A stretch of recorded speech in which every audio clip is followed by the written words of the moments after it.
سورہ بقرہ آیت نمبر 79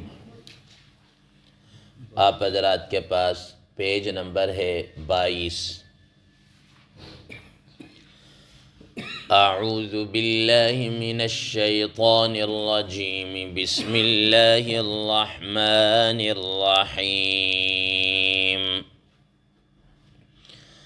فويل للذين يكتبون الكتاب بأيديهم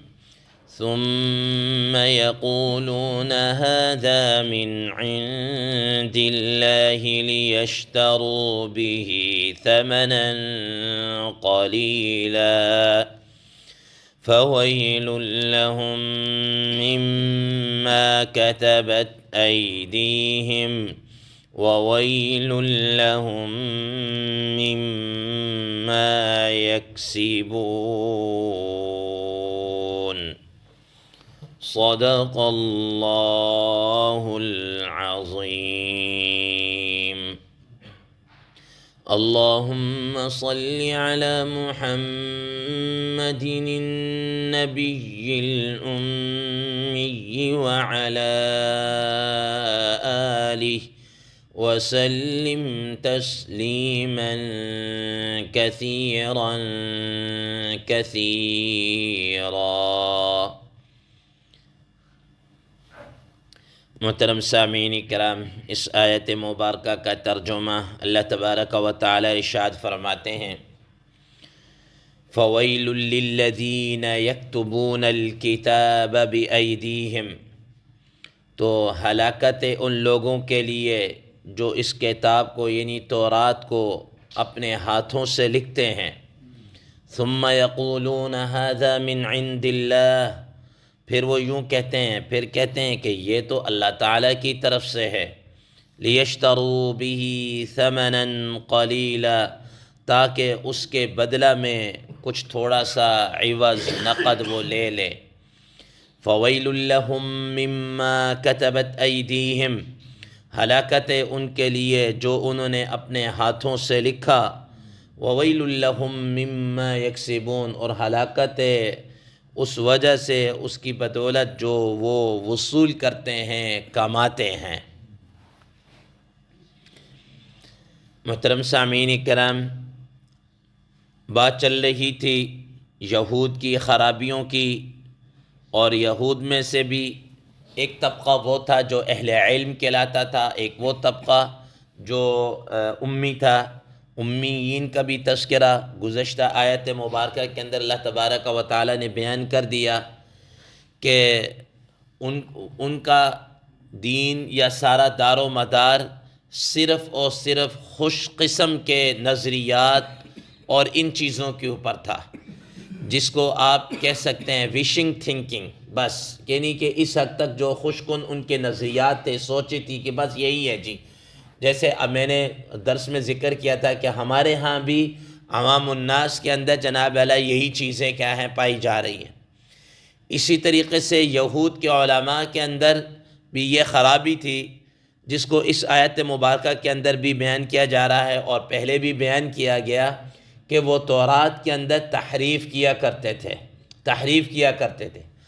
محترم سامعین کرام، آپ حضرات کے علم میں ہے کہ اس زمانے کے اندر کوئی ایسا پریس تو تھا نہیں، لوگ جو بھی اللہ تعالیٰ کے احکامات ہوتے یا کتاب سے آگے کتاب نقل کرنی ہوتی، کاپی کرنی ہوتی تھی، تو وہ ہاتھوں کے ساتھ ہی اس کو دیکھ کر اس کو کاپی کیا کرتے تھے، وہاں سے لکھتے تھے، ٹھیک ہے نا، اپنے ہاتھوں کے ساتھ بھی کیا ہے وہ لکھا کرتے تھے۔ اب وہ ان کے علماء کیا کرتے کہ لوگ ان کے پاس آتے مسائل پوچھنے کے لیے آتے کہ بھئی میرا یہ مسئلہ ہے، میرا یہ مسئلہ ہے۔ اب اس میں آنے والے جو افراد ہیں وہ کئی حیثیت سے مختلف ہوتے، مثال کے طور پر کہ ایک وہ ہے جو بالکل کنگال ہے، کچھ بھی نہیں ہے اس کے بعد، پھوڑی کوڑی بھی نہیں ہے، یا بالکل جناب کم حیثیت کا ہے، اس کو تو ٹھوک بجا کے مسئلہ بتائیں گے، ٹھیک ہے کہ نہیں جی یہ یوں ہے، ایسا ہے، اس کے خلاف تو کر ہی نہیں سکتے۔ مطلب یہ کہ اس کو گویا کہ وہ مسئلہ تقوی سے بھی کوئی آگے کوئی درجہ کہیں تو اس حیثیت سے انہوں نے بتانا۔ اب اگر کوئی آ گیا، کوئی ایسا آدمی جو موٹی سامی ہے، جس نے ان کو جناب تگڑا سا مال لگا دیا، تو اب جناب وہ فوراً ہی مسئلہ کیا کر دیں گے؟ تبدیل کر دیں گے۔ اب وہ مسئلہ کیسے تبدیل کریں گے؟ مثال کے طور پر ان کے سامنے کوئی کیس آ گیا کہ جی انہوں نے زنا کیا ہے اور زنا کی سزا تورات کے اندر رجم تھی، تو اب جناب وہ کہیں گے جناب صاحب کچھ تھوڑا سا خیال کریں، کچھ غلطی ہو گئی ہے۔ یہ جیسے یہاں پر بھی ہوتا ہے، کہتے ہیں اسی تو خوش کر دیواں گے جی، اسی تو خوش کر دیواں گے، تو وہ بھی ان کی بھی یہی کہ ہم آپ کو خوش کر دیں گے، آپ بے فکر رہیں، آپ کی جو فیس وغیرہ جو ہوگی آپ بیٹھے ہوئے ہیں۔ تو اب وہ کیا کہتے ہیں؟ ہاں تورات کے اندر جناب وہ کیا مسئلہ یہ ہے کہ ایسا آدمی اگر کوئی زنا کر لے تو اس کی سزا رجم نہیں ہے، بلکہ اس کو بس صرف یہ کر دو کہ اس کا منہ کالا کرو، گدھے کے اوپر بٹھاؤ اور اس کو جناب ادھر ایک دو چکر لگا دو، گیڑے دے دو، بس یہی اس کی کیا ہے؟ سزا ہے۔ اور یہ اپنے ہاتھوں کے ساتھ وہ جو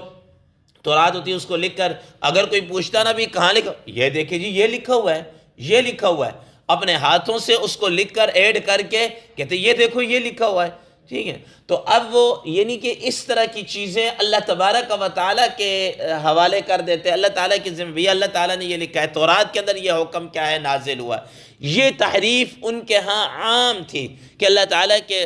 کیا کہتے ہیں تحریف کرنا۔ محترم سامعین کرام، اللہ تبارک و تعالیٰ نے یہ ہمارے لیے بھی کیا ہے الارمنگ کو بیان کیا کہ دیکھیں یہ ان کے اندر خرابیاں تھیں، ان خرابیوں کی بدولت ان پر وہ غضب اللہ علیہم کے اور لعنہم کے مستحق ہوئے، ان پر اللہ کا غضب بھی آیا، لعنت بھی آئی۔ تو گویا ہمارے لیے تھا کہ بھئی کہیں تم اس چکر میں نہ پڑ جانا، کہیں تم ان تحریفات کے اندر، تم ان چیزوں کے اندر نہ پڑ جانا۔ لیکن جیسا کہ رسول اللہ تعالیٰ علیہ وسلم نے فرمایا، آپ حضرات نے بڑی مشہور حدیث مبارکہ سنی ہوئی ہے کہ یہ بنی اسرائیل کے تم راستے کے اندر ایسے چلو گے، جس کام کو نہیں کیا تم بھی بیائی ویسے ان کے نقش قدم پر کیا ہے چلو گے۔ اور ہم چل رہے ہیں، اور ہمارے ہاں بھی کیا تحریف کا کیا ہے، کیا تحریف نہیں ہے۔ اب آپ دیکھ لیجئے ہمارے ہاں بھی قرآن مجید کی آیات ہیں، ان کا کیا سے کیا معنی لیا جاتا ہے، کتنی تحریف کی جاتی ہے۔ میں نے آپ حضرات کو کئی مرتبہ مثالیں دی، مثال کے طور پر بڑی مشہور مثال آپ حضرات دیکھ لیجئے کہ آپ حضرات کے سامنے کہ قرآن مجید میں حج کا تذکرہ ہے، حج کے ارکان ہے، حج کا طریقہ کار ہے، اس کے اصول یہاں بیان کی، مزید وضاحت رسول اللہ تعالیٰ علیہ وسلم نے اپنی احادیث مبارکہ کے اندر، فرامین کے اندر اس کو کیا کیا؟ بیان کیا۔ اب جناب کوئی صاحب کوئی 1400 سال گزرنے کے بعد اٹھ کر کھڑا ہو اور وہ یہ کہیں کہ جی اصل میں حج جو تھا نا، حج کا یہ مقصد ہے، حج کا یہ کوئی ایک انٹرنیشنل لیول کی کانفرنس کیا ہے، یہ مقصود تھا، انٹرنیشنل لیول کی کانفرنس۔ اب حج کو وہ سیدھا انٹرنیشنل لیول کی کانفرنس کہہ دیں، انٹرنیشنل کانفرنس کر دیں، کیا یہ قرآن مجید کے معنی کے اندر تحریف نہیں ہے؟ اچھا اسی طریقے سے آپ مثال کے طور پر چلے جی آج کل دیکھ لیجئے کہ ہمارا بینکنگ کا نظام چل رہا ہے، پوری دنیا کے اندر سودی نظام جناب،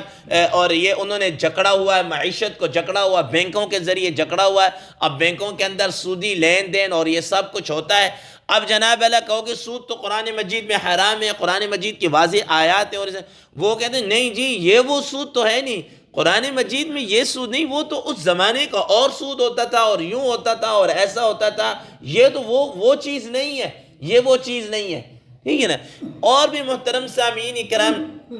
آپ دیکھ لیجئے کہ بہت ساری ایسی چیزیں ہیں کہ جو قرآن مجید کے اندر وہ تحریف ہے، معنی کے اندر کیا کچھ تحریف کرتے ہیں، کیا تحریف کرتے ہیں۔ اب مثال کے طور پر میں آپ ایک بڑی عجیب سی آپ بھی سن کر ہنسیں گے، آپ بھی سن کر ہنسیں گے۔ ایک مرتبہ میرے ہاتھ ایک کتاب لگی، کچھ ایسے علماء یا ایسے لوگوں کی طرف لکھی ہوئی تھی کہ انہوں نے لکھا ہوا تھا کہ یہ جو ختم دلواتے ہیں نا، ختم 11ویں کا یا دیگر جو قرآن مجید کا وہ ختم کرتے ہیں اور لوگ بیٹھ کر، ٹھیک ہے نا، تو انہوں نے کہا کہ یہ قرآن و حدیث سے ثابت ہے۔ میں نے فوراً پڑھا، میں نے کہا یار ہم تو بڑے محروم رہے، ہمیں تو ابھی تک پتہ ہی نہیں چل سکا، ہو سکتا ہے یہ ہو، میرے علم میں، میرے نالج میں نہ ہو، میرے علم میں نہ ہو۔ میں نے پڑھنا شروع کیا، اب میں آپ کو بات بتاؤں گا، اس کی جو دلیل بتاؤں گا تو آپ بھی سر پکڑ کر رہ جائیں گے اور کہیں گے کہ یہ کیا۔ اب اس نے دلیل کیا دی ہے کہ قرآن مجید میں دیکھیں اللہ تبارک و تعالیٰ نے خود ختم کا ذکر کیا ہے، اور دلیل کے طور پر کیا بیان کی ہے، پیچھے آپ آیت پڑھ کے آ چکے ہیں، ختم اللہ علی قلوبہم وعلی سمعہم وعلی ابصارہم غشاوہ، ٹھیک ہے کہ نہیں، کہ یہ دیکھو یہ ختم کا ذکر آیا کہ نہیں، کہ اللہ تعالیٰ نے ختم کا ذکر کیا ہے۔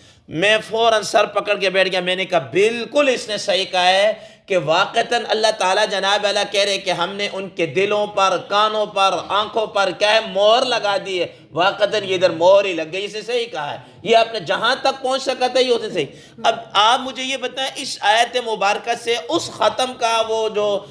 اس کا ذکر کرنا ہے، کیا اس آیت سے کیا یہ تحریف نہیں ہے؟ کیا یہ تحریف نہیں ہے؟ محترم سامعین کرام، اور کس چیز کا مطلب ہے میں آپ حضرات کے سامنے، اب مثال کے طور پر میں ایک دفعہ پھر ایک ان حضرات کے جناب اعلیٰ وہ میں سن رہا تھا، ہمیں کسی پر اٹیک کرنا مقصد نہیں، دیکھیں ایک قرآن مجید کا وہ معنی ہے جو 1400 سال سے امت کے اندر متوارث اور متواتر چلتا ہوا آ رہا ہے، کوئی مسلکی کی بات نہیں ہے کہ جناب اعلیٰ میں کہوں تو مجھے کہیں جی کہ آپ فلاں مکتب فکر، آپ کا سکول آف تھاٹ وہ ہے تو اس وجہ سے آپ یہ کہہ رہے نہیں۔ آپ دیکھیں میری بات چھوڑ دیجئے، قرون اولیٰ کے مفسرین موجود ہیں، تابعین میں سے موجود ہیں، تبع تابعین میں سے موجود ہیں، حضرت امام بخاری رحم اللہ نے اپنی صحیح بخاری کے اندر کتاب التفسیر کو بیان کیا ہے، صحاح ستہ کے مؤلفین مصنفین نے جناب اس کو بیان کیا ہے، اور پتہ نہیں کتنے محدثین مفسرین نے اپنی زندگی اس پر کھپائی ہیں۔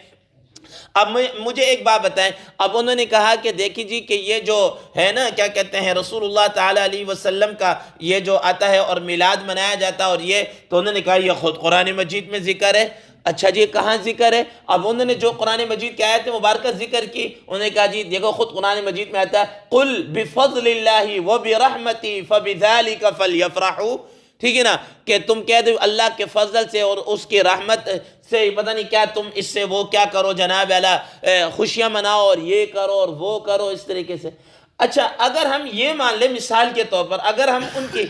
ہم ایک سیکنڈ کے لیے بھی نہیں مانتے کہ قرآن مجید، اگر ہم ان کی بات کو صرف سن کے یہ کہیں پھر تو جناب اعلیٰ غلام قادیانی مرزا نے جو کہا تھا کہ جناب اعلیٰ خاتم النبیین کا یہ معنی نہیں، خاتم کا معنی یہ مہر لگانے والا، اور مہر کا مطلب یہ کہ رسول اللہ تعالیٰ علیہ وسلم جس پر مہر لگا کر بھیج دے وہ نبی بن جائے گا، تو انہوں نے میرے پر مجھے مہر لگا کر بھیج دیا، میں اب ان کے بعد میں نبی ہوں، تو پھر تو ان کی بات کو بھی کیا ہے ماننا لازم آئے گا۔ اس لیے محترم سامعین کرام یہ تحریف یہود کے اندر بھی تھی، اور 1400 سال تک 1400 سال کے بعد مسلمان بھی جناب اعلیٰ کسی نہ کسی درجے میں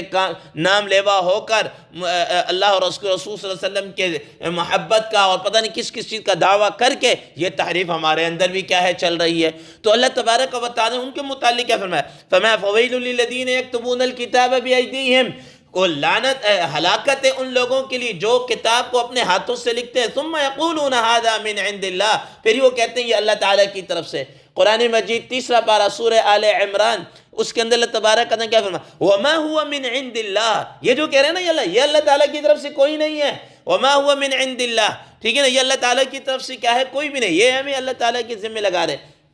تو اب یہ جناب اعلیٰ اس قسم کی تعریف کر کے یہ کہنا کہ یہ قرآن و حدیث اور یہ فلاں سے ہے، فرمایا کہ یہ اللہ تعالیٰ کی طرف سے نہیں ہے، نہ اس کا یہ معنی اور مفہوم ہے۔ وہاں پر انہوں نے ہاتھوں سے ایڈ کیا، یہاں پر ہم نے اپنے سوشل میڈیا کے اوپر اکاؤنٹس اور اپنے جناب اعلیٰ وہ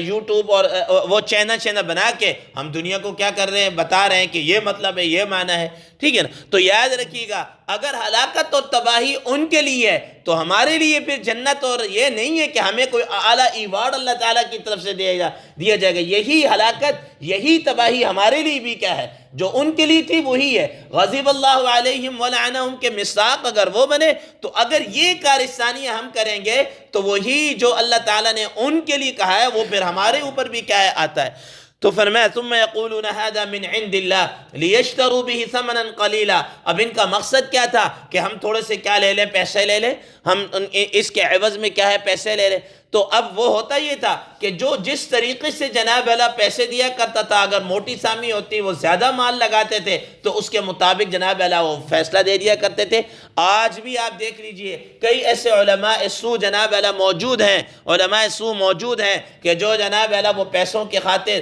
جیسے کوئی جس طرح کہے کہ ویسے فتویٰ کیا ہے دے دیتے ہیں، ویسے فتویٰ دے دیتے ہیں۔ اسی وجہ سے رسول اللہ تعالیٰ علیہ وسلم کی حدیث مبارکہ ہے، آپ صلی اللہ تعالیٰ علیہ وسلم نے ارشاد فرمایا کہ اس آسمان کے نیچے لوگوں میں سے سب سے بہترین لوگ علماء امتی، میری امت کے علماء ہیں، اور پھر ساتھ ہی فرمایا کہ اس آسمان کے نیچے میری امت کے سب سے شریر لوگ بھی فرمایا علماء امتی، میری امت کے پھر وہ علماء سو ہوں گے۔ ٹھیک، جو جناب اعلیٰ اگر ان کو خیر کہا گیا نا تو خیر کے راستے پر چلتے رہیں گے تو ان سے بڑھ کر کوئی بھی نہیں ہے، لیکن اگر یہی شر کے راستے پر چلیں گے تو رسول اللہ تعالیٰ علیہ وسلم ان سے بڑھ کر شریر بھی کیا ہے، کوئی نہیں ہے، ان سے بڑھ کر کیا ہے، بدبخت بھی کیا ہے، پھر کوئی بھی نہیں ہے۔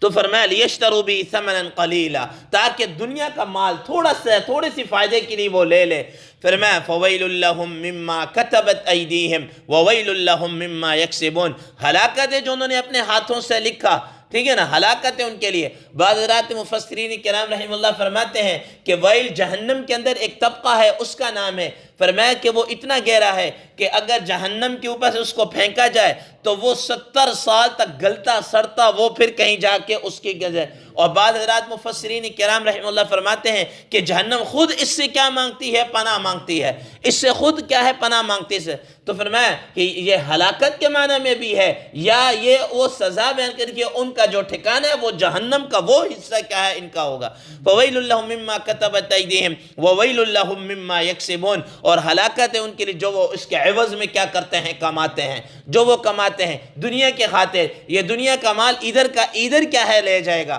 ادھر کا ادھر ہی لے جائے گا، اور ان کے لیے جناب بدبختی۔ اب دیکھیں محترم سامعین کہ مجھے ایک بات بتائیں، ایک آدمی جناب والا وہ حرام خوری کرے، حرام کمائے، ٹھیک ہے نا، اس کی کتنی زندگی ہوگی؟ وہ کما کے پیچھے اولاد ہے نا وہی مزے کرے گی، وہ مزے کرے گی۔ اب وبال اس کے اوپر ہے، مزے وہ کرے، وہ الگ بات ہے، ان سے پوچھ کچھ ہوگی، یعنی یہ اس کو فی الحال ڈسکس نہیں کرنا میں، لیکن یہ ہے کہ بھئی ساری زندگی لوگوں کی لان تان تم نے سنی، مرنے کے بعد بھی لان تان تو سن رہا ہے، تیرے اس پر گل چھڑے کوئی اور اڑا رہا ہے، تو کیا ہے تیرے لیے ہلاکت و تباہی نہیں ہے؟ جب تک یہ لوگ کھاتے رہیں گے، پیتے رہیں گے، اور اس سے جو بھی برے اعمال اور افعال کرتے رہے وہ تیرے نام اعمال کے اندر خامخواہ کھاتے کے اندر کیا ہے، پڑا رہے گا۔ تو اللہ تبارک و تعالیٰ فَوَيْلٌ لَهُم مِّمَّا كَتَبَتْ أَيْدِيهِمْ، ہلاکت ہے جو انہوں نے اپنے ہاتھوں سے لکھا، وَوَيْلٌ لَهُم مِّمَّا يَكْسِبُونَ، جو انہوں نے کمایا اس پر بھی ان کے لیے کیا ہے، ہلاکت ہے۔ اللہ تبارک و تعالیٰ سے دعا ہے کہ اللہ تبارک و تعالیٰ ہمیں ان چیزوں کو سمجھ کر صحیح صراط مستقیم پر چلنے کی کیا ہے، اللہ تعالیٰ سے ہم توفیق مانگتے ہیں، دعا مانگتے ہیں،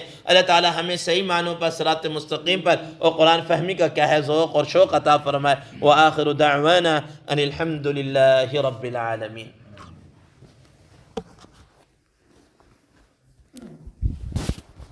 الحمد للہ رب العالمین۔